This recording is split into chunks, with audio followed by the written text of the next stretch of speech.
I planned a $11,400 family vacation to Japan for my wife's 40th. Then my daughter texted. "We gave your spot to Mom's ex, David. He's more fun." I just replied, "All right."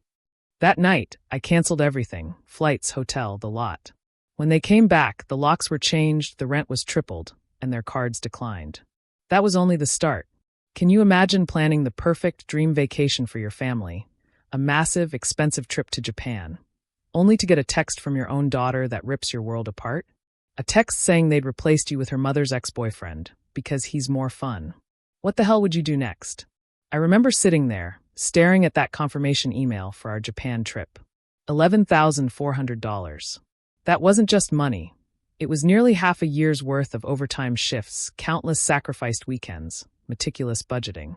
But Allison, my wife of 21 years, was turning 40. She deserved something extraordinary. We'd weathered a lot, built our lives.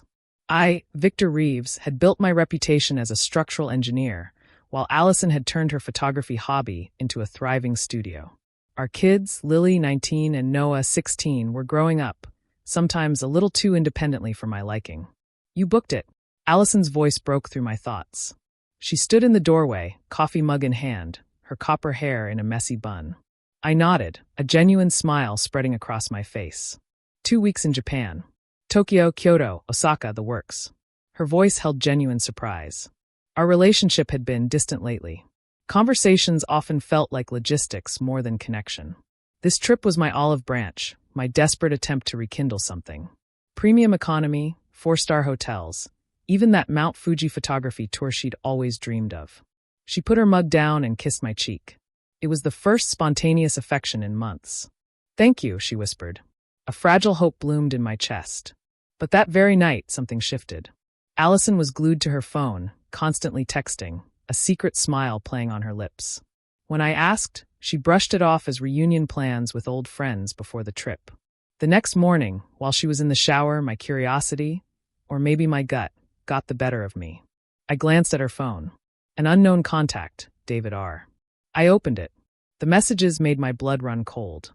"David, can't wait to see Japan with you. Like old times. Allison, Victor thinks it's a family trip. Don't worry, I've got it covered." My hands trembled. David Reynolds, her college boyfriend, the photographer who'd taught her everything, the one who'd moved to Seattle after they broke up. Apparently, he'd returned to Philadelphia last year.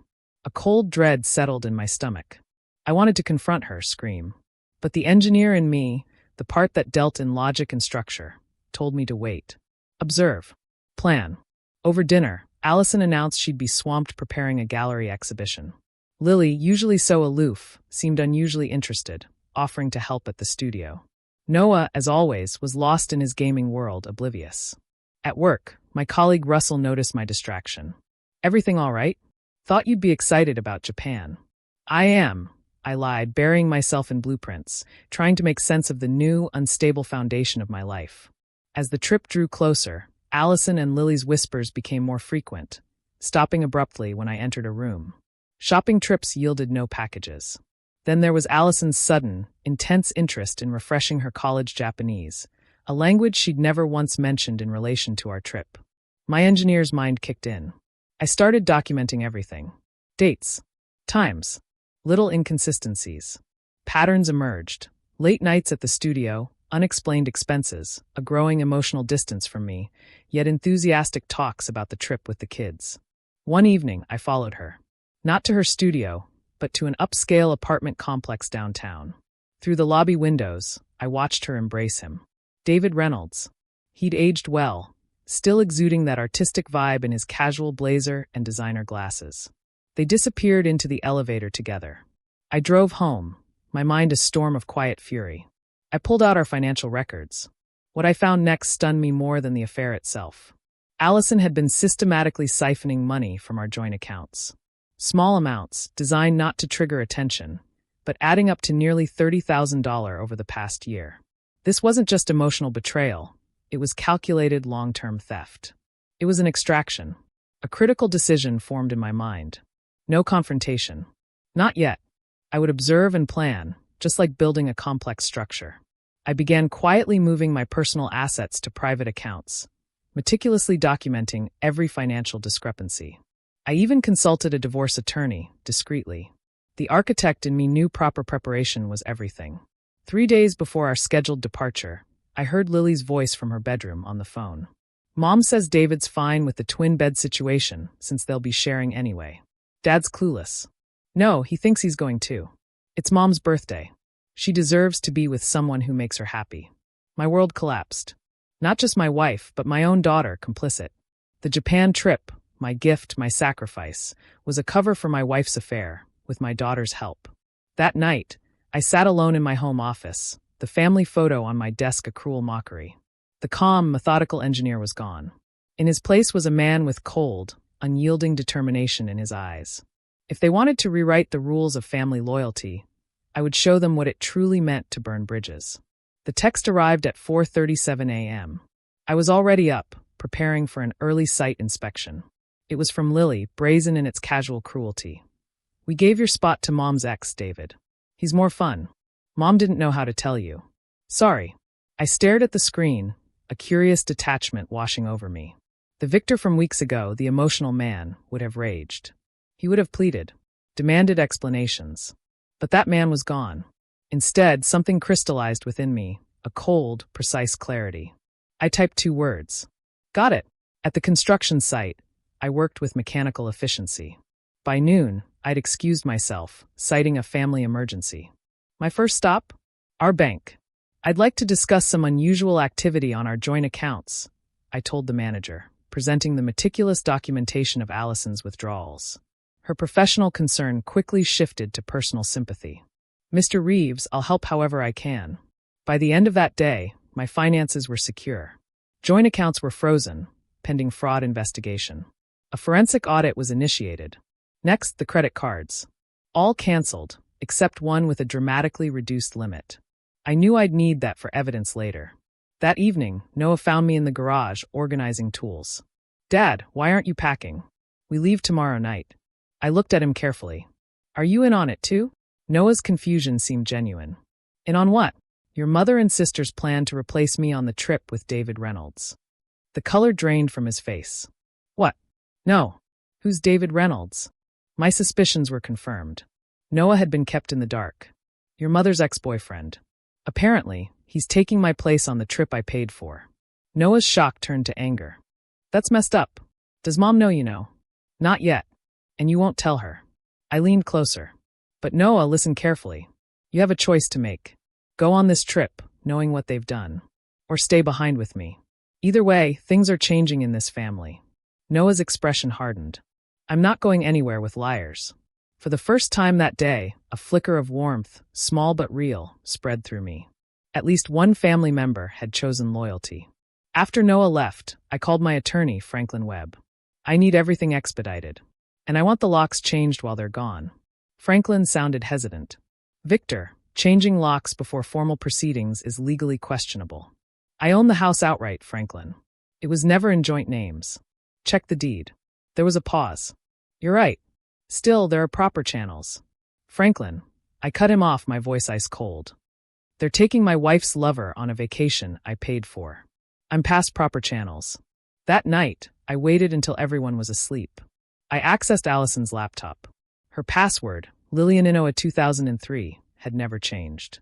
Within minutes, I'd forwarded all communications between her and David to myself. Their Japan rendezvous plans, discussions about their future. The most damning was an email from 3 months ago. David, I've secured most of what we need. Victor suspects nothing. After Japan, I'll file the papers. The kids will adjust. Lily already adores you. This house will fetch enough to give us the fresh start we deserve. Just a little longer in this charade. She'd also been researching properties in Seattle, David's home base. This wasn't a spontaneous betrayal. This was a calculated extraction. The next morning, Allison and Lily bustled around, packing, throwing me occasional guilty glances. I maintained my normal routine, even helping load luggage into the car. We should leave for the airport by 4 o'clock, Allison said cautiously. I have a late meeting. Take my car. More trunk space. I'll grab an Uber. Relief flooded her face at my apparent obliviousness. Perfect. I left your itinerary on the counter. As they prepared to leave, I hugged Noah goodbye, whispering, play along. I'll explain everything later. To Lily, my hug was mechanical. Enjoy Japan. Take lots of pictures. When Allison approached for a goodbye kiss, I turned my head, offering only my cheek. Happy birthday, Trip, I said, my voice utterly devoid of emotion. After they left, Noah and I sat at the kitchen table. What now, Dad? He asked, looking at me with wide eyes. I opened my laptop. Now we cancel everything. With methodical precision, I called the airlines, hotels, tour companies, transportation services. Using my status as the booking party and credit card holder, I canceled every single reservation, citing unfortunate family circumstances. When cancellation fees applied, I paid them without hesitation. The Japan trip, all $11,400 of it, disappeared into the digital void. Next, I called a locksmith. By nightfall, new locks secured every door of our home. My phone buzzed constantly with frantic texts from Allison and Lily. They'd discovered their canceled flights at the check-in counter. I ignored them all. That night, I drafted a detailed email to Allison's clients and business associates, announcing her extended personal leave and referring her professional commitments to competitors. My careful wording avoided actionable defamation, but ensured her business would wither in her absence. Noah watched his father's calculated dismantling with a mixture of awe and unease. Dad, what's happening to you? I looked up, something unfamiliar and dangerous in my eyes. Clarity, son. For the first time in years, perfect clarity. While Allison, Lily, and David scrambled to salvage their non-existent Japan plans, I set in motion the second phase of my strategy. My years as an engineer had taught me that demolition required as much precision as construction. Noah, I told him, pack what matters to you. We're moving temporarily. Moving where? He asked, surprised. The Riverside property. The Riverside property was my secret investment, a foreclosure I'd bought and renovated 3 years prior as a rental. The tenants had just vacated last month, and I hadn't listed it yet. A coincidence that now felt like providence. I showed Noah around the modest but comfortable 3-bedroom house. Your mother doesn't know about this place. It's solely in my name, purchased with my inheritance from Grandpa. Noah whistled. You've been planning this for years? No, I replied, my expression darkening. Just protecting my assets. But now it's our sanctuary. The next morning, I contacted the utility companies for our primary residence, arranging for services to be reduced to minimum levels, while maintaining appearances of occupancy. I also hired a security company to install cameras monitoring all entrances. Franklin Webb arrived at the Riverside house with divorce documents requiring my signature. This is moving extremely fast, Victor, my attorney cautioned. The courts don't respond well to perceived vindictiveness. This isn't vindictiveness, Franklin, I stated, my voice firm. It's self-preservation. I signed the petition for divorce, citing abandonment and adultery. Did you file the financial freeze this morning? I asked. Yes. All joint accounts and assets are temporarily frozen pending court review. The forensic accountant's preliminary report supports your claims of financial impropriety. Noah, overhearing from the hallway, entered the room. You really aren't taking Mom back, are you? I met his gaze. Would you respect me if I did? Noah considered this. No, but I never thought you'd be so ruthless. I paused. Neither did I. After Franklin left, Russell, my colleague, called. Allison's been trying to reach you through the office. She sounds desperate. Did she say why?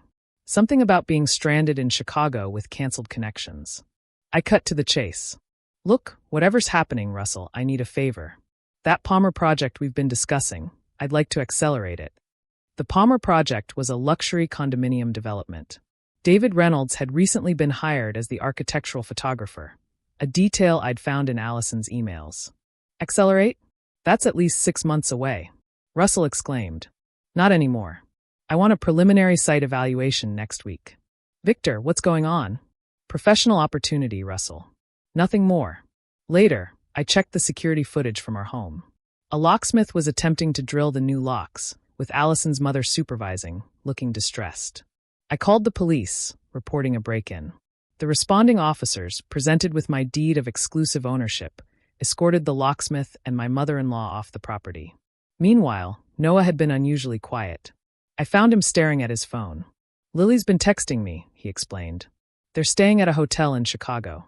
Mom's credit cards aren't working, and David doesn't have enough to cover new tickets to Japan. They're fighting about money. I nodded. Financial stress reveals true character. Lily says they're coming home tomorrow. She wants to know if you're here. Tell her we're staying with Russell. Don't mention Riverside. The next day, I received notifications. Allison attempted to withdraw funds from our home equity line, then tried accessing investment accounts. All preemptively blocked by my financial preparations. Noah's phone rang continuously with calls from both Allison and Lily. He answered selectively, maintaining the fiction. They'll be home tonight, he reported after one call. Mom sounds weird, like scary calm. The calm of someone plotting, I noted. Any mention of David? He's coming too. Lily says he's been incredibly supportive. Whatever that means. I checked the security cameras again. The house remained undisturbed, its darkened windows a silent rebuke to the family that had betrayed its provider. That evening, we watched through the security feeds as a taxi delivered Allison, Lily, and David to the house. Their confusion at the new locks quickly turned to anger. Allison pounded on the door. Lily circled the property, peering through windows. David remained on the sidewalk, his body language clearly signaling discomfort. I watched their escalating panic with detached interest. When Allison finally called the police herself, I remotely activated the exterior lights and sound system, flooding the property with brightness and Vivaldi's Winter from the Four Seasons, a piece Allison particularly disliked. The arriving officers, finding no signs of disturbance, suggested Allison contact her husband about the changed locks. One officer, noticing David, asked his relationship to the property. The awkward explanations that followed were captured perfectly by my cameras. "Dad, this is getting intense," Noah said, watching the scene unfold on my laptop. "They literally have nowhere to go." "They have David's apartment," I replied. "The same apartment where your mother has been spending her late nights at the studio for months." As if on cue, the trio eventually returned to their taxi, dejected and arguing visibly, even through the soundless video feed. I closed my laptop. And so ends Act 1. "What does that mean?" Noah asked. "It means tomorrow we start showing them the consequences of betrayal." I checked my watch. The contractors arrive at 7 a.m. to begin work on the house. "What contractors? What work?" Noah asked, bewildered. My smile was cold. "Complete renovation. Every surface your mother selected, every design choice she made. Gone. By the time I'm finished, she won't recognize the home she planned to sell out from under me." Noah looked at me with new understanding. "This isn't just about punishing Mom, is it? You're erasing her." "Not erasing, Noah," I corrected. "Replacing. There's a difference." I placed a hand on his shoulder. "Get some sleep. Tomorrow will be instructive for both of us." As Noah left for his room, I opened my email. A message from the forensic accountant. Preliminary findings suggest systematic financial diversion dating back approximately 18 months. Estimated total, $43,700. Additional evidence of separate account established under maiden name. Recommend immediate legal action. I forwarded the email to Franklin with a single instruction. Proceed. The foundation for my consequences was now firmly established. The architect of betrayal would soon learn that Victor Reeves designed not just buildings, but consequences, with the same precision, patience, and uncompromising attention to detail. 3 days after being locked out, Allison finally reached me by phone. Her voice alternated between conciliation and barely controlled rage. "Victor, this is childish. We need to talk like adults." "I agree," I replied calmly. "My attorney will contact yours." "Attorney? We don't need attorneys. Just let us back into our home, and we can discuss this rationally." "Our home?" My voice remained steady. "The deed bears only my name, Allison. A fact you were apparently planning to overlook when selling it." A heavy silence. "You read my emails?" "Yes. Is that an invasion of privacy?" "It's less invasive than bringing your lover on a family vacation. Less deceptive than embezzling from our accounts. Tell me, which violation ranks higher in your moral hierarchy?" Another pause. "The children need their home. Noah is with me. As for Lily, she made her choice. How's David's pull-out couch working for her?" Allison's voice hardened. "This won't end well for you, Victor. Courts favor mothers." "Courts also favor documented evidence," I countered. "I have 18 months of financial records showing your systematic theft. I have communications detailing your plan to defraud me of my property. And I have 24 witnesses who can testify to your affair."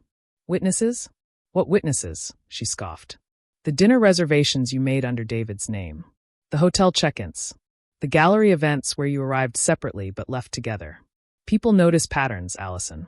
Especially when I specifically asked them to recall details. For the first time, I heard real fear in her voice. "What do you want?" she whispered. "Justice," I replied simply. "Nothing more, nothing less. Let me get my things, at least. My photography equipment. Your equipment was purchased with marital funds that you systematically diverted. It's evidence. Victor, please. My attorney will contact you by end of day." I smiled, a cold, humorless gesture. Until then, consider how quickly fortunes change. One day, you're planning a luxurious getaway with your lover using your husband's money. The next, you're begging for access to the tools of your trade. I ended the call. Noah had been listening nearby. "Mom sounds scared," he murmured. "Fear is an appropriate response to consequences," I noted, returning to my laptop where renovation plans for our family home glowed on the screen. The contractors begin demolition on her studio space tomorrow. Noah fidgeted with his phone. "Lily keeps texting. Says she didn't know about Mom and David until recently." "When?" I asked. 3 months ago, apparently.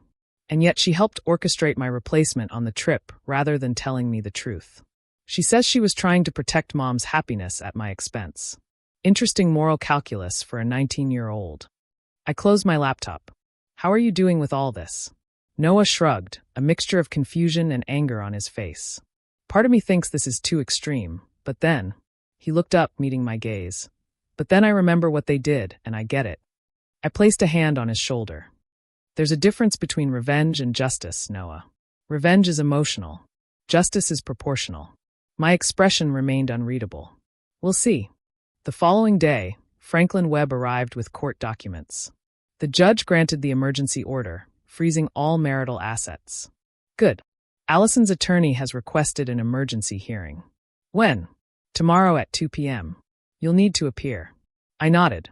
"I'll be there." "There's something else," Franklin hesitated.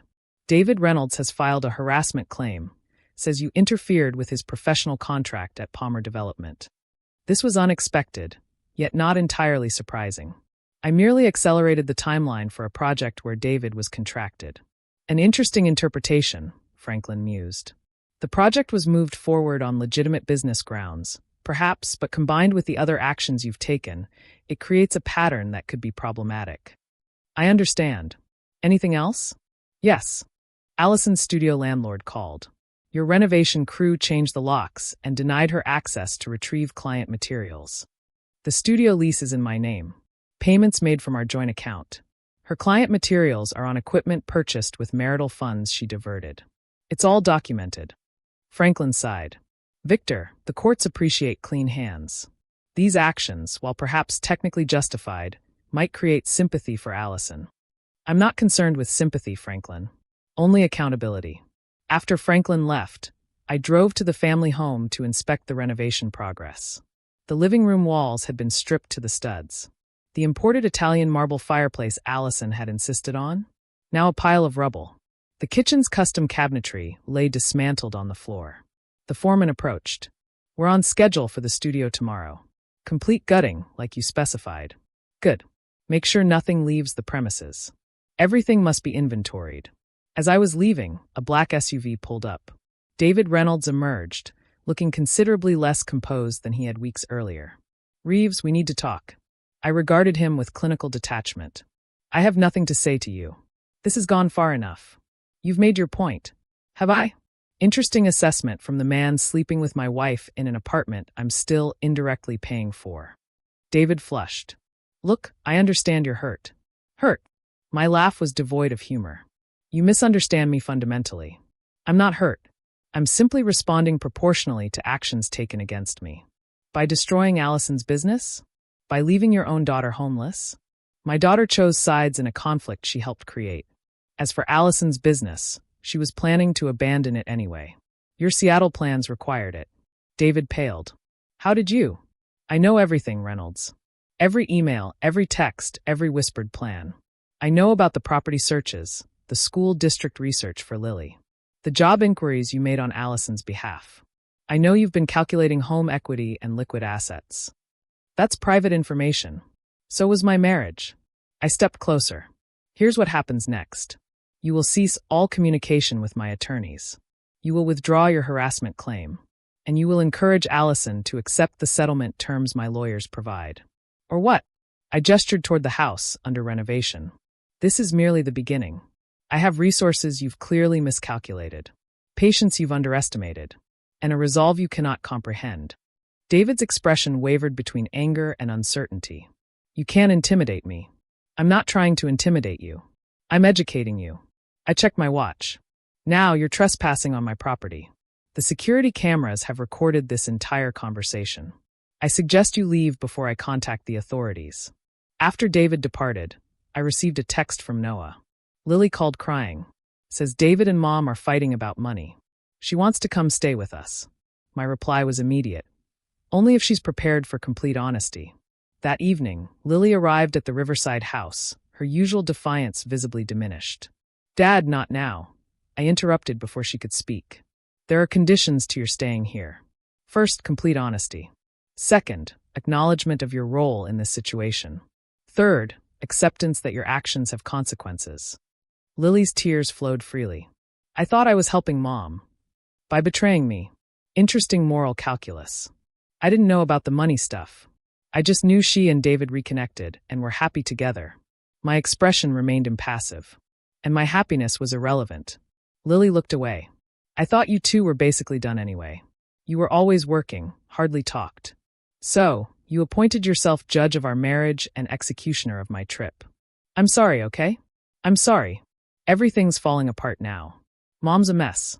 David's freaking out about money. My classes start next week, and I don't even have my stuff. I nodded. Consequences often arrive inconveniently. I handed her a key. Your room is upstairs. Second door on the right. We'll discuss terms tomorrow. As Lily trudged upstairs, Noah approached. Are you really going to forgive her? I watched my daughter's retreating form. Forgiveness requires repentance, Noah. What I'm seeing is regret over consequences, not actions. There's a significant difference. The next day, I appeared in court for the emergency hearing. Allison sat with her attorney, her usually immaculate appearance now harried. When the judge ruled to maintain the asset freeze pending full financial investigation, citing substantial evidence of financial impropriety, Allison's composure finally cracked.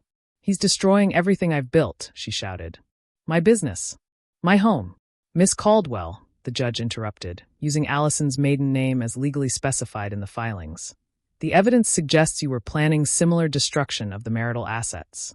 Your objection is noted but overruled. Outside the courtroom, Allison confronted me, her voice low and intense. You've turned my own children against me. I've done nothing of the sort, I replied calmly. Noah made his choice based on truth. Lily is merely experiencing the natural outcome of betrayal. This isn't about the trip or David. This is about control. You can't stand that I found happiness outside your precious plans. I regarded her coldly. If that were true, I would have confronted you months ago when your affair began. Instead, I waited and observed. What I saw wasn't pursuit of happiness, Allison. It was calculated theft and betrayal. I needed security. You were always working, building your precious career while I raised our children. The children you were prepared to relocate across the country without consultation. The home you planned to sell without my knowledge. That's security. Allison's voice lowered, almost a plea. What do you want from me, Victor? Nothing, I stated. Not anymore. I turned to leave. Your attorney said you're offering settlement terms, she called after me. I paused. Yes. Generous ones, considering the circumstances. What circumstances? The felony-level financial fraud I could pursue, but won't, provided you cooperate. As I walked away, I heard her call after me. You'll regret this, Victor. No one will believe you're the victim here. I didn't bother turning around. The architect had his blueprint, and construction was proceeding exactly to specification. 1 week into our new living arrangement, the Riverside house had found its rhythm. Noah kept his distance from Lily, whose contrition seemed to wax and wane depending on her latest conversations with Allison. I worked remotely, overseeing my professional projects and the systematic dismantling of my former life. The renovation of the family home had become something of a local spectacle. Neighbors watched as 2 decades of careful decoration and design were gutted and replaced. My specifications were exacting. Everything Allison had chosen was removed, from the Spanish tile in the entryway to the custom-built reading nook in the master bedroom. Franklin Webb arrived one afternoon with settlement documents. Allison's attorney has requested mediation. I reviewed the papers. No mediation. These terms are non-negotiable. Victor, the judge might view this as unnecessarily punitive. The judge has seen the financial records. He's reviewed the communications planning my financial evisceration. These terms are actually quite generous. Franklin countered. 50-50 property division is standard. You're offering 30%. After accounting for the funds she diverted, it is 50-50ths. I'm simply reclaiming what was taken. And the business equipment? Her professional future depends on that. Her professional future was forfeit the moment she used business funds to finance her affair. Besides, the settlement includes a reasonable stipend for new equipment. The house remains with me, as it always was. She receives fair market value for her interest, minus renovation costs necessary after her abandonment. Franklin gathered the documents. I'll convey your position. After he left, I found Lily in the kitchen, pretending not to have overheard. You really won't negotiate with Mom? She asked, her voice tight. Your mother had nearly 2 years to negotiate honestly, I replied, pouring myself coffee. She chose deception instead. People make mistakes, Dad. A mistake is accidental, Lily. Your mother's actions were deliberate and sustained. How are your class preparations coming? I asked, changing the subject. Fine. David dropped off some of my things yesterday. My cup paused midway to my lips. David was here, at this house? Lily nodded. Just for a minute. Mom doesn't know. He said he wants to help fix things. Interesting timing, I mused. His sudden concern for fixing things.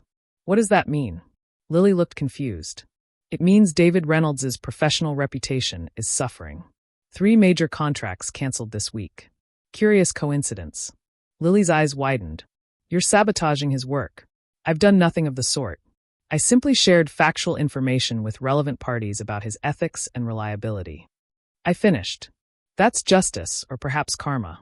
Either way, actions have consequences. That evening, an unknown number called me. Mr. Reeves, this is Isabella Martinez from Westfield Academy, Lily's private university. Yes, Ms. Martinez. I'm calling about Lily's tuition payment for the fall semester. We've received notice of a stop payment on the check. That's correct, I said calmly. I've transferred Lily to State University. I see. We haven't received a formal withdrawal notice. You will by tomorrow. Thank you for calling. When I informed Lily of the change, her reaction was predictably volatile. You can't do this. Westfield was our agreement. That agreement predated your participation in betraying me. State University has an excellent photography program. Your scholarship transfers. My friends are at Westfield. My housing deposit. Consider it part of the cost of your education, I replied. Just not the academic kind. Noah, who had been silently observing, finally spoke up. Dad, maybe that's going too far. I turned to my son. Is it? Your sister conspired to exclude me from a trip I financed, lied repeatedly to my face, and helped facilitate your mother's affair. Actions have consequences, Noah. This is merely one of hers. Later that night, I received a text from David Reynolds. We need to talk. Just us. Against my better judgment, I agreed to meet at a neutral location, a downtown coffee shop. David was already waiting, looking haggard. Thank you for coming, he began. Make it quick. I wanted to apologize. What happened with the trip? It wasn't supposed to go that way. My expression remained impassive. Enlighten me on the proper way to exclude a husband from his family vacation. David shifted uncomfortably. That was wrong. I knew it was wrong. Yet you participated. I pressed. Why are we here, Reynolds? Because this has gone far enough? You've made your point. Allison is devastated. Her business is collapsing. Lily's education is in jeopardy. And your photography contracts are disappearing, I added, a chilling smile touching my lips. Curious how actions have ripple effects. David leaned forward. Look, I get it. I'd be furious, too. But this scorched earth approach, no one wins. That's where you're wrong, I countered. I'm winning quite decisively. At what cost? Your family was destroyed the moment you and Allison began plotting. Don't mistake my response for the cause. David ran a hand through his hair. What will it take to end this? I considered the man before me, a renowned photographer now reduced to pleading. Full disclosure. Everything. When it started, who knew what was planned? And then what? Then I'll consider whether further measures are necessary. David hesitated, then nodded. Allison contacted me when I moved back last year. Just professional at first. I needed a studio space. She had connections. Continue. It became personal around Christmas. She said your marriage was essentially over. Separate lives, no intimacy for years. My expression didn't change, though the information stung. Go on. By February, we were seeing each other regularly. The Japan trip was her idea. Said you'd suggested it, but weren't enthusiastic. Said you'd probably prefer working anyway, and the financial aspects. David looked down. She said she was securing her future, that you'd controlled the money for years and she needed independence. Did you believe that? I wanted to. But after seeing how you responded, I realized I'd been manipulated too. Who else knew? Her friend Natalie. Lily found out accidentally in March, walked in on us at the studio. Allison convinced her it was better for everyone if you and she separated. And my replacement on the trip? David winced. Last-minute idea. Allison thought you might be relieved not to go. Lily suggested the text approach. Said a clean break was better. I absorbed this information silently. And your future plans? Seattle was the goal. Fresh start for everyone. Allison said you'd be fine. Married to your work anyway. A convenient narrative. David met my gaze. I'm not proud of any of this, but destroying them won't undo what happened. I stood. Thank you for your honesty. It changes nothing. What? David exclaimed. After all that? You participated willingly in the systematic betrayal of a man you barely knew, based solely on the narrative provided by a woman with obvious self-interest. You pursued a relationship with a married woman. You accepted stolen funds. And you were prepared to participate in the destruction of my family for your benefit. My voice remained calm, almost clinical. Your contrition now, motivated clearly by self-preservation, means precisely nothing to me. As I walked away, David called after me. She didn't tell you the whole truth about Japan. I paused. Meaning, it wasn't just a vacation. She was meeting with gallery owners there, planning to relocate her career permanently. With this final piece, the pattern completed itself in my mind. Not just an affair, not just financial diversion, but a complete extraction and relocation, using my money to finance her escape. That night, I made 2 phone calls. The first to Franklin Webb, instructing him to amend the settlement offer downward by 20%. The second to a real estate agent, listing the family home for sale, as is, with renovation in progress. When Noah questioned this escalation, I explained simply, it's no longer about equivalence. It's about establishing a clear message.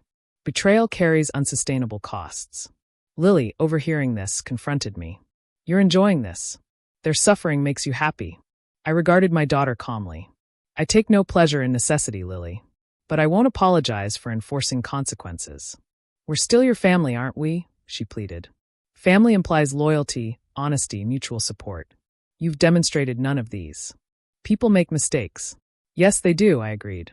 And wise people learn from observing the consequences of others' mistakes. I returned to my laptop. Your tuition at State is paid. Your housing is arranged. The rest is up to you. As Lily stormed off, Noah lingered. Dad, is there any way back from this? For any of us? I considered his question seriously. Forward, Noah. Not back. We move forward.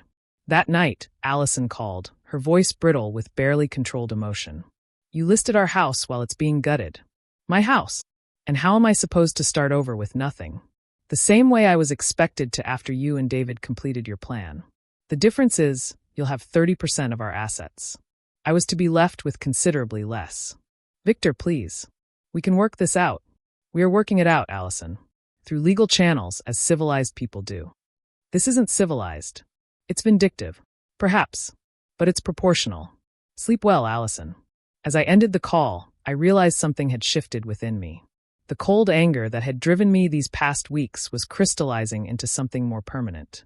A fundamental recalibration of my understanding of trust, family, and justice. The architect was becoming something else entirely. 3 weeks after the failed Japan trip, my systematic dismantling of my former life continued with mechanical precision. The family home, still undergoing aggressive renovation, had received multiple offers despite its gutted condition.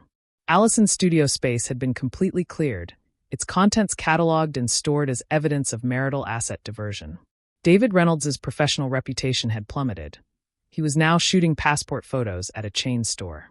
Franklin Webb arrived at the Riverside house with an unexpected development.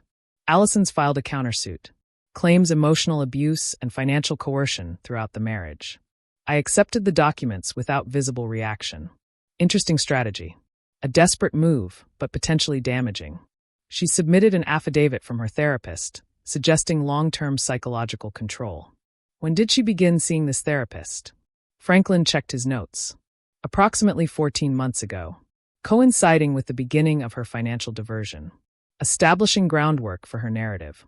I scanned the documents. She's requesting psychological evaluation for both of you. Standard in contentious divorces with abuse allegations. I have no objection, I said. Schedule it immediately. Franklin seemed surprised. Most clients resist evaluation. I have nothing to hide, Franklin. My actions have been reactive, not causative. After Franklin left, I found Noah in the kitchen, clearly having overheard. Mom's saying you abused her? He asked incredulously. She's establishing a counter-narrative. Standard tactics when evidence is against you, but it's not true. Truth is surprisingly malleable in legal proceedings, Noah. Perception often outweighs fact. Later that day, an unexpected visitor. Natalie Winters, Allison's closest friend, waited nervously on my doorstep. Victor, please, 5 minutes. I allowed her inside, maintaining a careful distance. What can I do for you, Natalie? This has to stop. Allison is falling apart. David's left her. Lily's devastated about school. Enough is enough. I offered her water, which she declined. I appreciate your concern, but this situation has clear resolution parameters. Allison need only accept the settlement terms. Those terms are punitive, and you know it. They're proportional to her actions. Had she discussed divorce honestly, we would have divided assets equitably. Instead, she chose systematic theft and deception. Natalie's expression shifted from pleading to accusatory. So this is punishment. This is consequence. There's a difference. She made a mistake. A mistake is momentary, Natalie. Allison engaged in sustained, calculated betrayal lasting nearly 2 years. I leaned forward. Tell me, as her confidant, when did you become aware of her relationship with David? Natalie hesitated. That's not relevant. On the contrary, it establishes the pattern of premeditation. You knew last year, didn't you? Before Christmas? Her silence confirmed it. And you knew about the financial diversion, the plans for Seattle. She was unhappy, Victor. You were distant, obsessed with work. Interesting how her narrative omitted the purpose of those additional work hours. The college funds I was building, the retirement accounts I was securing, the very Japan trip that became the vehicle for my exclusion. Natalie looked away. She didn't see it that way. Clearly, she saw only opportunity for extraction and replacement. I stood. Your 5 minutes are up. Please tell Allison that my terms remain unchanged. If she proceeds with false allegations, I will be forced to escalate accordingly. Escalate how? You've already taken everything. My expression remained impassive. Not everything, Natalie. Not yet. After she left, I received a call from the university where I occasionally lectured. The department chair sounded uncomfortable. Victor, there's been a complaint. A former student alleges you made advances during office hours last year. The accusation was so absurd, I nearly laughed. That's patently false. Who made this allegation? The complaint was anonymous, but the alleged incident coincides with your guest lecture series last fall. I see. You'll find my lecture schedule precluded any private office hours. All student consultations occurred in the department lounge with multiple witnesses. We'll investigate, of course, but I wanted to give you a heads up. These things can escalate quickly. After ending the call, I immediately contacted Franklin. We have a new development. Anonymous sexual misconduct allegation at the university. Coincidental timing, Franklin noted dryly. Indeed. I need documentation of my lecture schedule and witness statements from department staff confirming all student interactions occurred in public spaces. You think Allison is behind this? Perhaps. Or someone in her circle attempting to apply pressure. That evening, Noah returned from visiting friends, looking troubled. Dad, people are talking. Someone started a rumor that you got fired for harassing a student. Not surprising. When evidence fails, character assassination becomes the weapon of choice. But it's a lie. Can't you sue or something? We're addressing it appropriately. I studied my son. Are you holding up? Noah shrugged. It's weird. Half my friends think you're a monster for what you're doing to Mom. The other half think you're some kind of revenge genius. And what do you think? Noah hesitated. I think you're right about consequences. But sometimes I wonder where it ends. It ends when justice is satisfied, I said. Not before. Later that night, I received a text from an unknown number. You can't prove anything about the university complaint, but there will be more. Stop now or watch your reputation burn. Instead of responding, I forwarded the message to Franklin with instructions to trace the number and add it to our evidence file. Then I checked the security cameras at both properties. The family home showed no activity, but at the Riverside house, a car had driven by twice in the past hour, slowing each time. I recognized the vehicle, David Reynolds' distinctive vintage Volvo. The next morning, Franklin called with unsettling news. Victor, there's been a development. Someone sent your firm's managing partner's documentation, suggesting financial impropriety on the Palmer project. What documentation? Fabricated clearly, but convincing enough that they've initiated an internal audit. I had anticipated this escalation. Tell them I welcome the audit. In fact, I've prepared a complete file of all communications and decisions relating to the Palmer project. You expected this? Franklin asked. I expected desperate measures from desperate people. Later that day, the psychological evaluation Franklin arranged took place. I answered all questions truthfully, providing documentation for every significant claim. When asked about my current actions toward Allison, I described them as a proportional response to sustained betrayal, without emotion or defensiveness.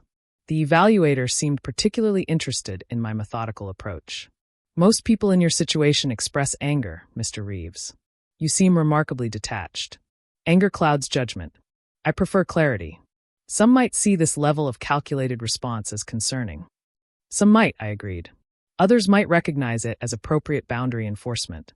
After the evaluation, I drove to the family home to check on the renovation progress. The property was nearly unrecognizable. Every trace of Allison's design preferences had been systematically removed and replaced with my architectural vision. The Spanish courtyard she had insisted on was now a modern meditation garden. The farmhouse kitchen had been replaced with clean, minimalist surfaces.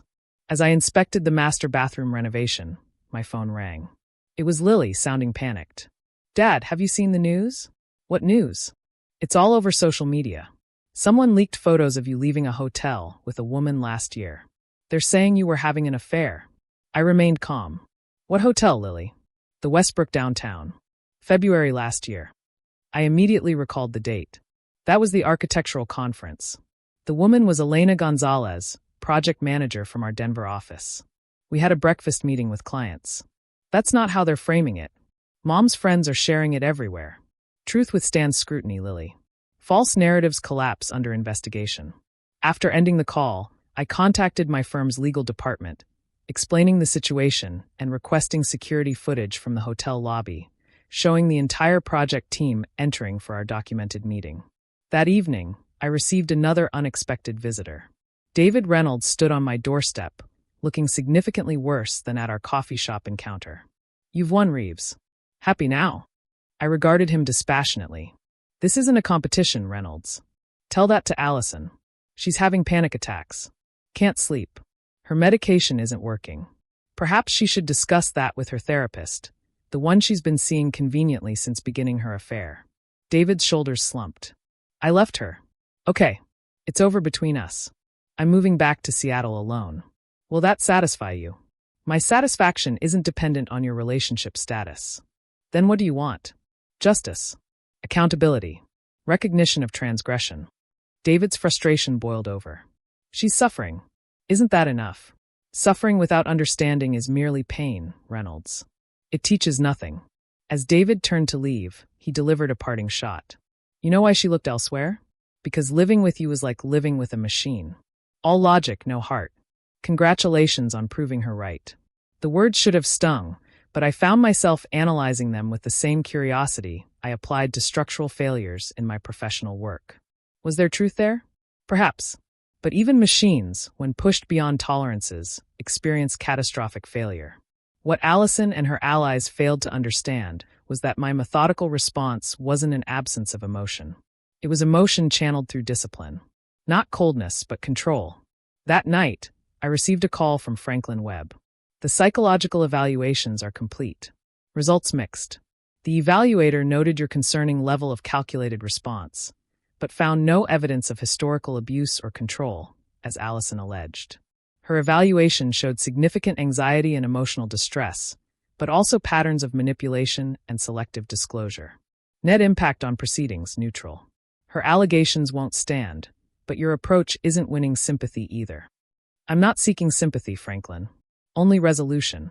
After ending the call, I found Noah waiting in the hallway. Why won't you just end this, Dad? Haven't they suffered enough? I studied my son. Suffering isn't the objective, Noah. Understanding is. Understanding what? That betrayal carries unsustainable cost. I placed a hand on his shoulder. This ends when the lesson is learned. Not before. 6 weeks after the failed Japan trip, my systematic dismantling of my former life had reached a critical juncture. The family home had sold for above asking price, despite its renovation state. The proceeds were held in escrow pending divorce settlement. Allison's abuse allegations had been dismissed for lack of evidence, while the university harassment claim had collapsed under scrutiny. David Reynolds had indeed returned to Seattle, his professional reputation in tatters. Franklin Webb arrived at the Riverside house with new settlement documents. Allison's attorney has accepted your core terms with minor modifications. I reviewed the papers. She's requesting the photography equipment be excluded from marital assets. Yes. Given her livelihood depends on it, the judge is likely to be sympathetic. Agreed, I said, surprising Franklin. She can have the equipment. Just like that, he asked. The equipment was never the point, Franklin. It was leverage. Later that day, Natalie Winters called again. We need to talk about Allison. I'm listening. She's been hospitalized. Anxiety attack so severe they thought it was cardiac. She's asking to see you. I considered this. Where is she? Mercy General. At the hospital, I found Allison in a private room, pale and diminished. Monitors tracked her vital signs, and 4 delivered fluids. You came, she said, her voice weak. Yes. Why? After everything, I took the chair beside her bed. Because suffering without understanding is merely pain. It teaches nothing. Allison closed her eyes briefly. Always the professor. Why am I here, Allison? I asked again. Because I need this to end. She struggled to sit up. You've won completely. I have nothing left. This was never about winning. Then what? Punishment? Revenge? Justice? Consequences proportional to actions. Allison's laugh was bitter. Proportional? You've destroyed everything. My business, my reputation, my relationship with Lily, my future with David. All things you were prepared to destroy for me, without discussion, warning, or remorse. She fell silent, the monitors recording her elevated heart rate. You planned my extraction systematically, I continued, my voice clinically detached. Financial diversion, emotional isolation, character assassination groundwork through your therapist, relationship replacement with David, and ultimately property liquidation and geographic relocation. My discovery merely accelerated your timeline, nothing more. It wasn't like that, she cried. The evidence suggests otherwise. Tell me, in your extraction plan, what was my allocated portion? What did I merit after 21 years? Allison looked away. You would have been fine. You had your work, your reputation, and nothing else. No family, no financial security, no home. A carefully constructed void. I wasn't happy, Victor. For years. A conversation might have addressed that. Instead, you chose systematic betrayal. The room fell silent except for the rhythm of the monitors. Finally, Allison spoke, her voice barely audible. What do you want from me now? Acknowledgement.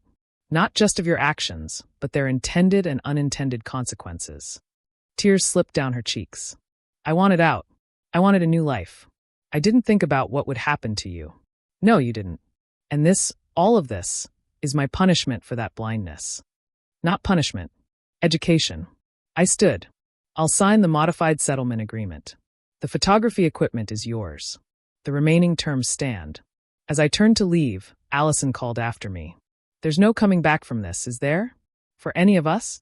I paused at the door. There never was. That was your decision the moment you chose betrayal over honesty. Outside the hospital, Noah was waiting in the car. How is she? Physically stable, emotionally fragile. Did you forgive her? I started the engine. Forgiveness requires genuine repentance, Noah. What I witnessed was regret over consequences, not actions. So it's still not over? The legal process continues, but the personal resolution is complete. That evening, Lily arrived at the Riverside house, her expression troubled. I heard about Mom. Is she okay? She's recovering. The equipment concession has been made. Lily nodded. I visited her earlier. She said you were calm. Cool. I was rational. There's a difference. She thinks you hate her. Hate requires emotional investment. I no longer maintain that. Lily studied her father. What happened to you? You used to be different. Betrayal changes perspectives, Lily. It realigns priorities. Later that night, Russell called. The internal audit cleared you completely, Victor. False alarm. As expected. He paused. There's something else. The partners want to discuss your future. Jensen's retiring next year. Jensen was the managing partner for international development. A significant promotion opportunity. Despite everything, Victor, you've handled this situation with remarkable professionalism. The partners have noticed. After ending the call, I checked the security cameras at both properties out of habit. At the family home, now empty but still under renovation, I noticed unusual activity. A vehicle parked across the street for over an hour, its occupant occasionally taking photographs. I zoomed the camera, captured the license plate, and sent it to my security contact for identification. The response came within minutes. Registered to private investigator, Leonard Michaels, Sentinel Securities. This was an unexpected development. I immediately contacted Franklin. Someone's surveilling the family home. Private investigator. Unusual at this stage. I'll make inquiries. The next morning, Franklin called with concerning news.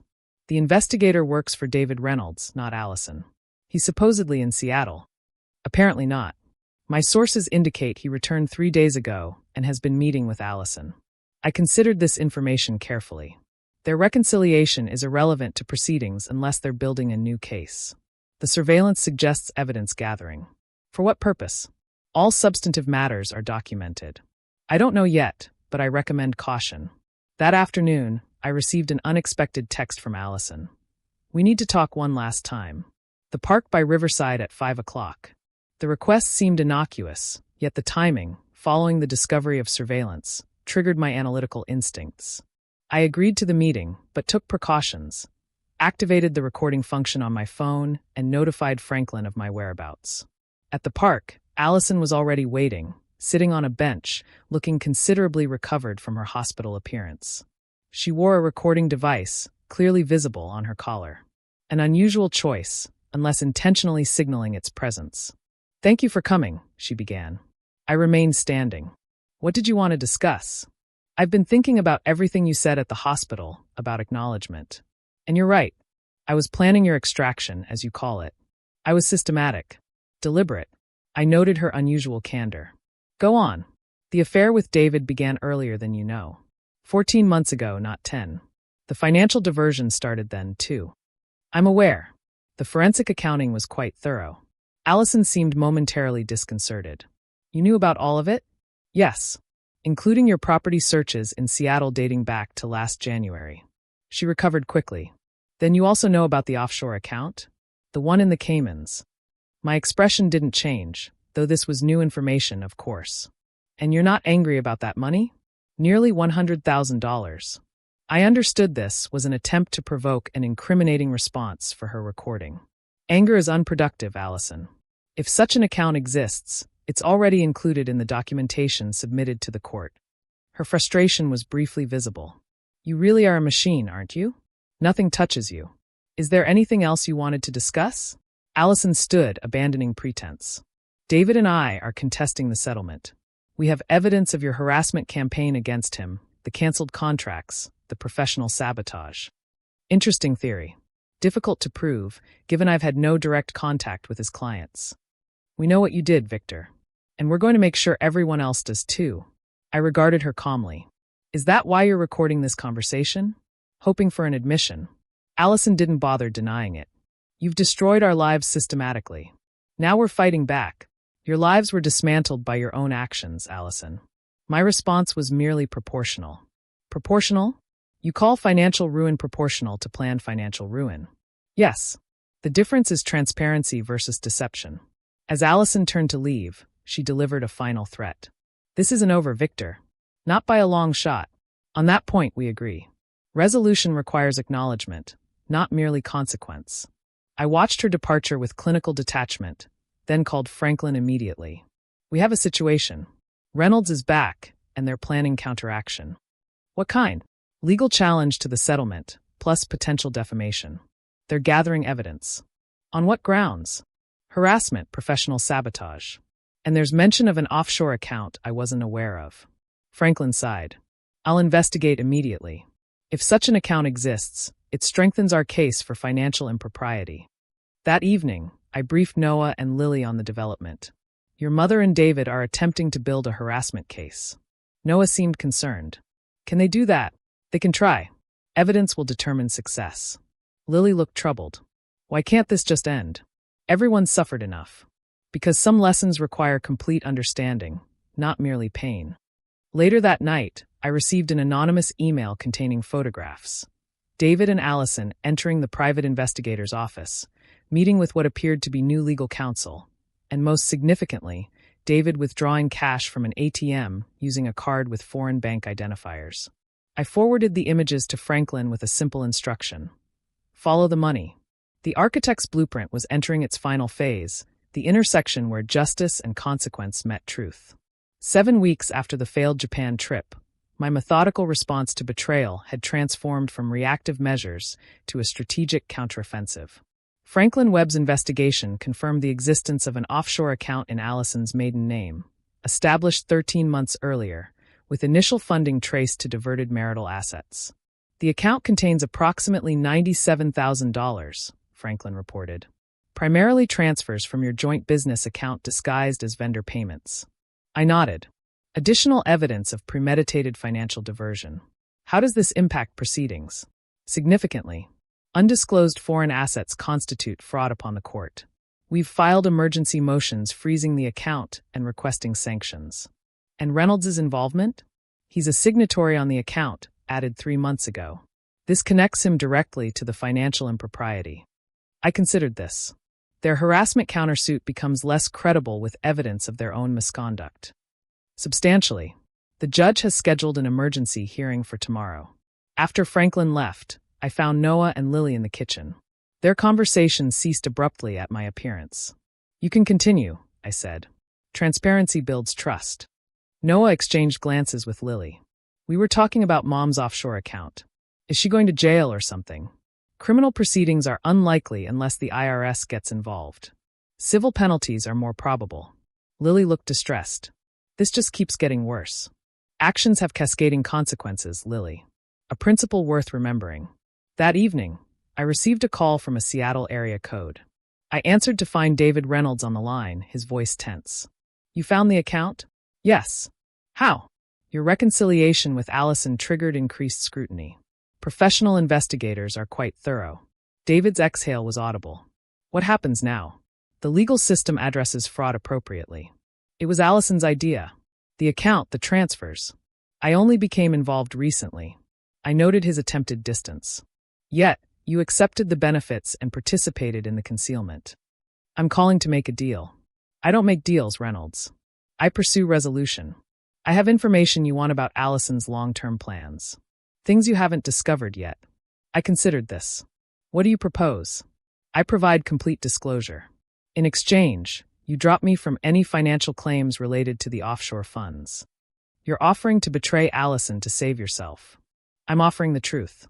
Isn't that what you've wanted all along? After ending the call, I contacted Franklin to arrange a deposition for David Reynolds the following morning, before the emergency hearing. Then I texted Allison. Reynolds has offered full disclosure in exchange for immunity from financial claims.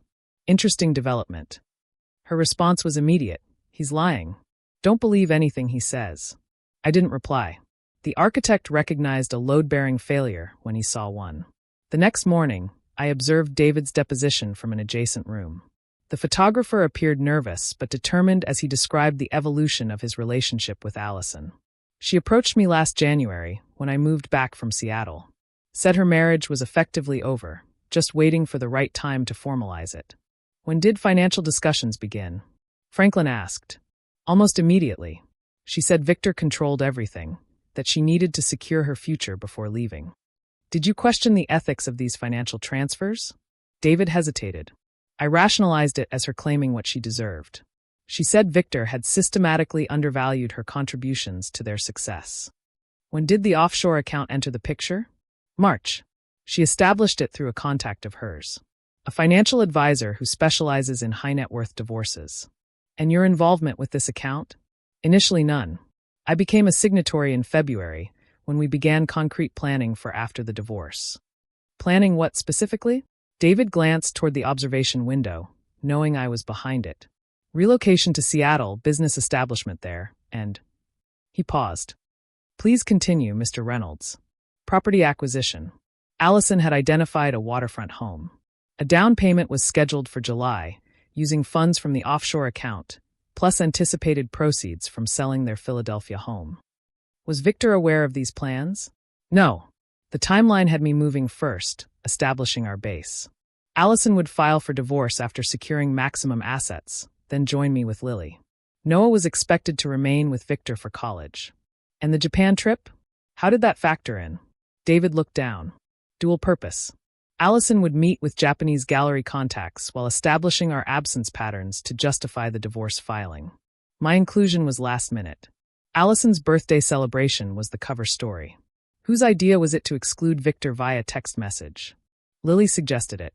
Said a clean break was easier than confrontation. Franklin nodded. And now your current relationship with Allison? Complicated. The offshore account exposure has created tension. After the deposition, Franklin joined me. Compelling testimony. Corroborates our financial timeline and establishes clear premeditation. His motivation is transparent. Self-preservation at Allison's expense. True, but the factual details align with evidence we've already gathered. The judge will find it credible. At the emergency hearing that afternoon, Allison appeared with new legal counsel, a high-profile divorce attorney known for aggressive tactics. Her demeanor alternated between righteous indignation and visible anxiety. As the judge reviewed evidence of the offshore account, and when David's deposition was entered into evidence, Allison's composure finally fractured. He's lying. This is coercion. The judge was unmoved. Miss Caldwell, the financial records corroborate Mr. Reynolds' testimony. The court finds clear evidence of fraudulent concealment of marital assets. The ruling was decisive.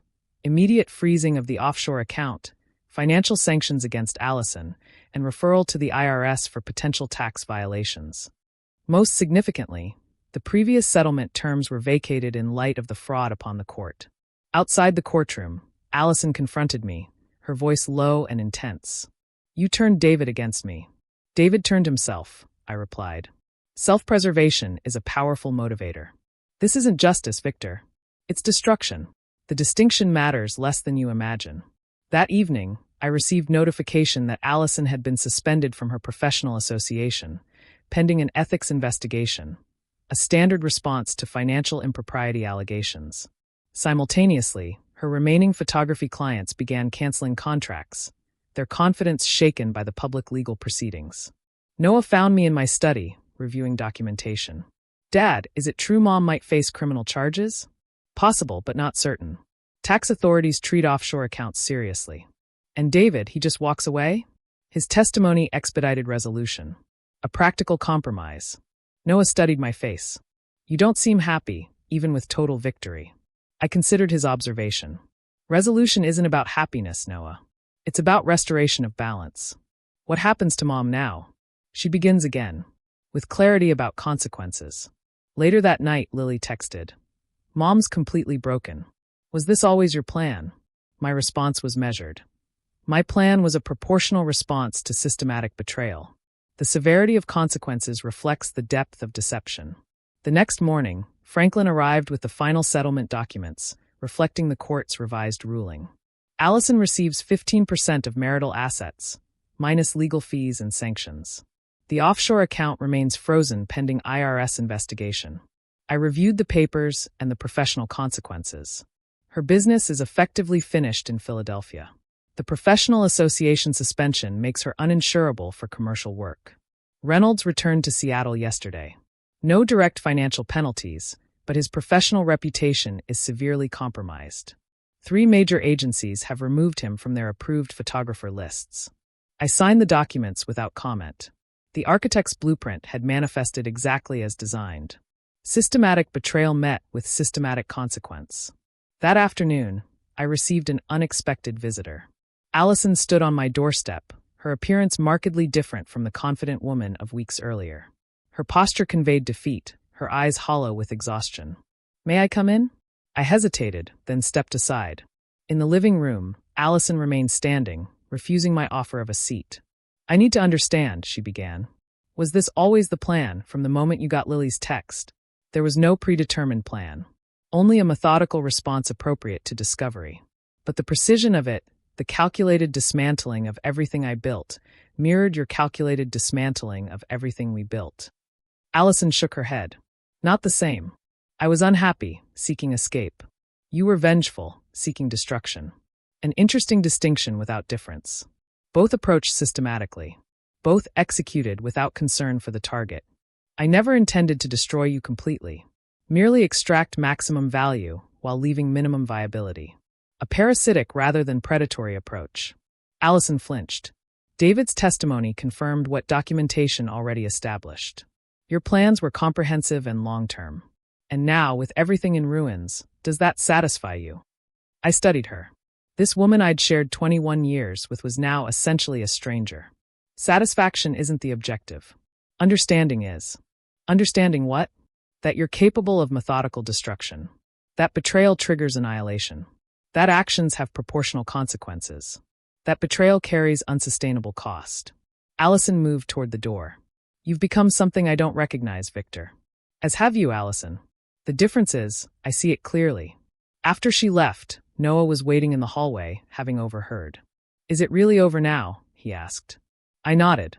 The legal proceedings are complete. The personal resolution established. And us, our family, redefined by choice and consequence. That night, I sat alone in my study, reviewing the documentation of the past 7 weeks, from Lily's casual text to the final court ruling. The architect's precision had executed a blueprint of perfect proportional response, a structure of consequence built on the foundation of betrayal. In the silence of my methodical victory, I recognized that some structures, once demolished, could never be rebuilt, and that some lessons, once learned, permanently transformed the student. The architectural principle held true in human relationships as in buildings. Integrity was non-negotiable, and failure points, once identified, could never be unseen. 3 months after the failed Japan trip, I sat in my new office overlooking the Philadelphia skyline. The managing partner promotion had been formalized the previous week, bringing additional responsibilities and a significant compensation increase. My systematic handling of personal crisis while maintaining professional excellence had deeply impressed the firm's leadership, demonstrating the precise emotional control they valued in international development. The Riverside House had become my permanent residence. Its modest dimensions better suited my reconfigured life. The family home? It had sold for 12% above market value. The proceeds distributed according to the final settlement. Allison had relocated to Portland, not Seattle, a deliberate distance from David Reynolds. She'd found work assisting in a photography studio, her professional credentials still under review. Franklin Webb arrived for our final consultation, carrying closing documents for the divorce proceedings. All financial matters are resolved, Franklin reported. The offshore account has been liquidated and distributed per court order. The IRS investigation continues, but criminal charges seem unlikely. I signed the documents methodically. And the children's arrangements? Noah remains with you for his final year of high school. Lily has officially transferred to State University, with your financial support continuing. All quite straightforward. Reynolds returned to Seattle permanently. His professional rehabilitation efforts continue with limited success. I closed the folder. Then we're complete. Franklin hesitated. There is one matter. Allison has requested a final communication opportunity. A letter delivered through counsel. I accepted the sealed envelope without expression. Thank you for your exceptional service, Franklin. After the attorney departed, I opened Allison's letter and read its contents carefully. Victor, this letter represents my final communication outside legal channels. 3 months of reflection have provided clarity I lacked previously. First, acknowledgement. My actions were deliberate, sustained, and designed to extract maximum benefit while minimizing your awareness. The offshore account, the relationship with David, the systematic financial diversion, all calculated components of an extraction strategy, one I convinced myself was justified. Second, recognition. Your response, while devastating, was proportional. You applied the same methodical precision to consequence that I applied to betrayal. The symmetry is undeniable. I won't ask forgiveness. That concept seems irrelevant to the architectural mind you've always possessed, the mind I once admired before resenting. Instead, I offer understanding. I recognize now what you meant by betrayal carries unsustainable cost. The price continues long after payment begins. David and I have ended all contact, not from your machinations, but from the fundamental recognition that relationships built on betrayal cannot sustain scrutiny. The offshore account that symbolized our future became the evidence that destroyed it. Lily struggles with her role in this collapse. Her participation, while less calculated than mine, reflected a moral flexibility I cultivated. Another consequence I failed to anticipate. I don't know if you find satisfaction in the comprehensive nature of my defeat. Knowing you, I suspect you view it clinically. A natural outcome of actions taken, forces applied, structures tested beyond tolerance. Portland offers reconstruction opportunity. Modest, appropriate to my diminished credentials, but viable.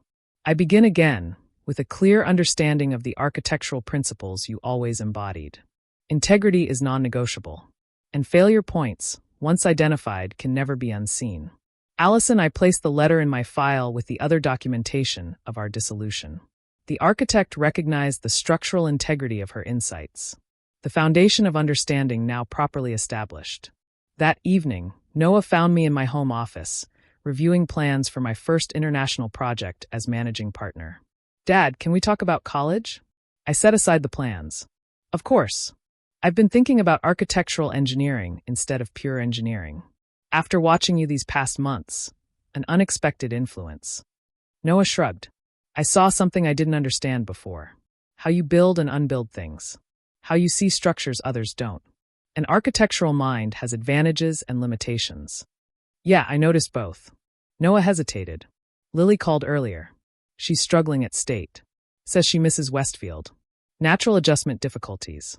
She asked if you'd reconsider. Let her transfer back. I considered this request. Actions have consequences, Noah. Reversing them undermines the lesson. I know. That's what I told her. Noah studied his father. You're never going to forgive them, are you? Mom, Lily, any of them. Forgiveness implies emotional resolution. What's occurred is structural resolution. What's the difference? Emotional resolution requires sentiment. Structural resolution requires only balance. Noah processed this distinction. And you're satisfied with that? Just balance. No real connection. Connection requires reliability. Reliability requires integrity. The structural failure revealed absence of both. Later that night, Lily texted. I understand why you won't let me return to Westfield. Just wanted you to know. I'm trying to accept the consequences. My response was measured. Acceptance is the foundation of reconstruction. 2 days later, I visited the former family home, now transformed by the new owners. Every trace of the life I'd shared with Allison had been erased. New paint, new fixtures, new landscaping. The Spanish courtyard, where we'd celebrated anniversaries, was now a children's play area. The kitchen, where family dinners had marked the passage of years, now featured ultramodern appliances and unfamiliar configurations. As I surveyed this complete transformation, I experienced not loss, but confirmation. Structures once compromised could not be restored. They could only be replaced. At the Riverside house, I found Noah packing for a weekend with friends. Will you be okay alone, Dad? I nodded. Of course. My existence doesn't require continuous companionship. Noah studied his father. Most people would still be angry or sad or something. Those emotions serve no constructive purpose at this stage. Maybe not, but they'd prove you're still human. After Noah departed, Russell called. The Palmer Project client has requested you specifically for their Seattle development. International Committee approved it this morning. Seattle. I murmured. Interesting coincidence. Not coincidence. They heard about your methodical handling of the divorce while maintaining professional excellence. Impressed the hell out of them. I considered the symmetry, professional advancement arising from personal dissolution. When would this begin? Next month. Initial site visit, then periodic oversight. You'd remain Philadelphia-based, but travel there regularly. After the call, I opened my laptop to research Seattle properties. The architectural mind recognized opportunity and geographic intersection. Reynolds's professional community, now potentially intersecting with my expanded territory. Not for revenge, that concept was emotional, imprecise, but for completion. The final structural verification that integrity determines sustainability. That evening, I received a text from an unknown Seattle number. Heard you might be working on the Palmer-Seattle project. Wanted you to know I've removed myself from consideration for the photography contract. Some structures shouldn't intersect again. David. I didn't respond. The message confirmed my architectural assessment. Reynolds had finally recognized that some failure points could never be reinforced. 3 days later, I attended Noah's school academic award ceremony. His engineering scholarship recognition represented the continuation of structural integrity across generations. Values transmitted through example rather than instruction. As we drove home afterward, Noah broached the subject we'd both avoided. I talked to Mom yesterday. How is she adjusting? Surviving, not thriving. She asked about you. What did you tell her? The truth. That you're exactly the same, just pointed in different directions. I nodded. An accurate assessment. She said something weird, said to tell you she finally understands what you meant about betrayal having unsustainable cost. Said the price continues long after the bill comes due. A belated but valid insight. Noah studied my profile. Will you ever talk to her again? Outside of legal stuff about you and Lily, there's no constructive purpose in such communication. What about Lily? She's really trying, Dad. Lily's efforts are acknowledged. Her education continues to be supported. Additional reconciliation requires demonstrated understanding, not merely regret. That night, I reviewed the final documentation of the divorce proceedings. The complete architectural record of dissolution and reconstruction. Each decision, each response, each consequence meticulously documented and filed. Not for emotional validation, not for vindictive satisfaction, but for structural verification.